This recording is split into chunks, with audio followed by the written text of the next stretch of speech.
because they've been so studied and focused on their own industries. They're really trying to imitate. By imitating what we're doing, they're still kind of waiting to see what we do next to get their signs of what they should do next. And it's probably not quite so clean.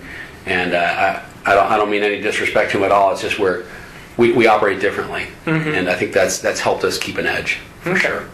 So just so I understand more, why would a police station purchase your? Because it sounds like a lot of the benefit is for the consumer, or for someone like me who wants to get crime information. Right.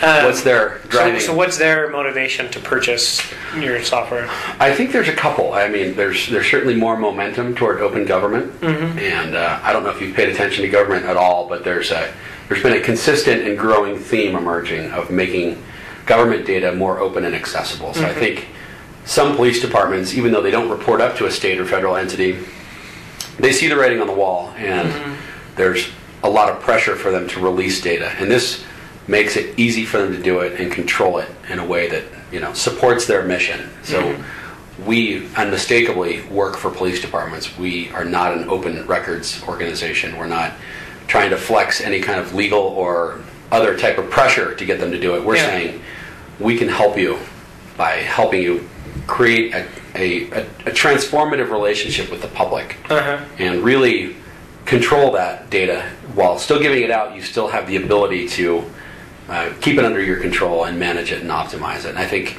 a lot of them are drawn to the idea. I think a lot of them just haven't seen their data on a map, quite honestly. I mean, that's the overwhelming majority of police departments have never seen their data electronically on a map. A lot of them still have pushpin maps on the wall. I mean, truly, so that also is exciting, where they think we've never really seen this before. This is it gives them visibility into what's happening. So there's a couple priorities, but they really have loved it. I mean, and we really try to focus on customers, to say, how can we really, what is your problem? What is the challenge you really want to solve? And then how do we, first of all, the three questions for me are, who's the customer? Yep. Then it's, what is the customer's pain?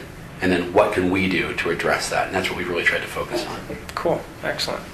So you talked about kind of the difference between you and your competitors. A lot of that sounded like you're a little farther along technology-wise, making things more accessible, easier to access for the public using the cloud.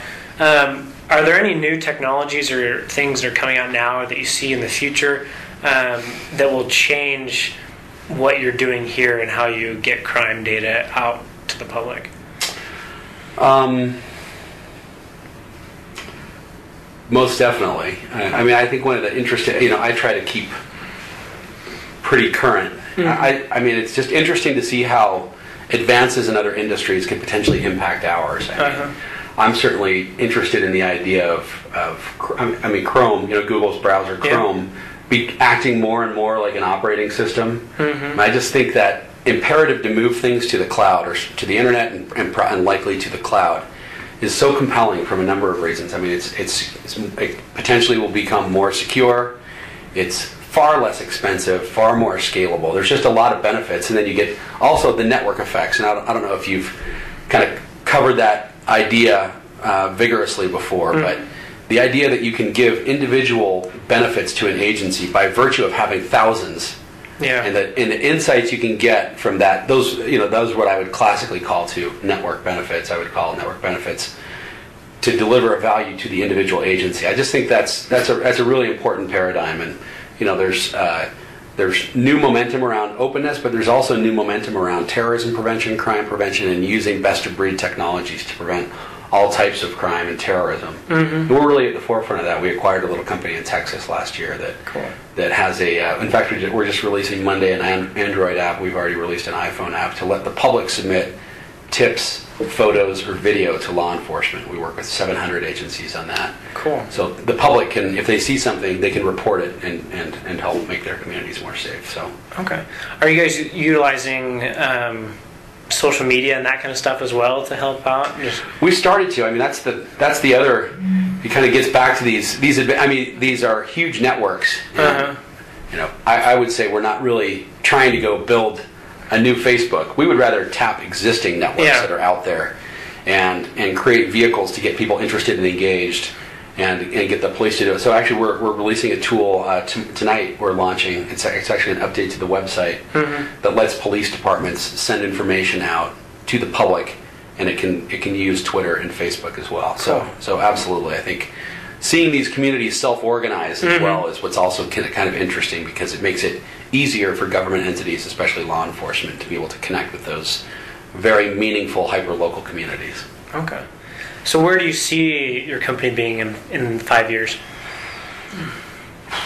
Boy, that's a tough question. I think there's a lot of opportunity in software and law enforcement. I suspect we could bleed out a little bit into other types of public safety applications, but seeing more of it go to the cloud, I think is a very compelling value, and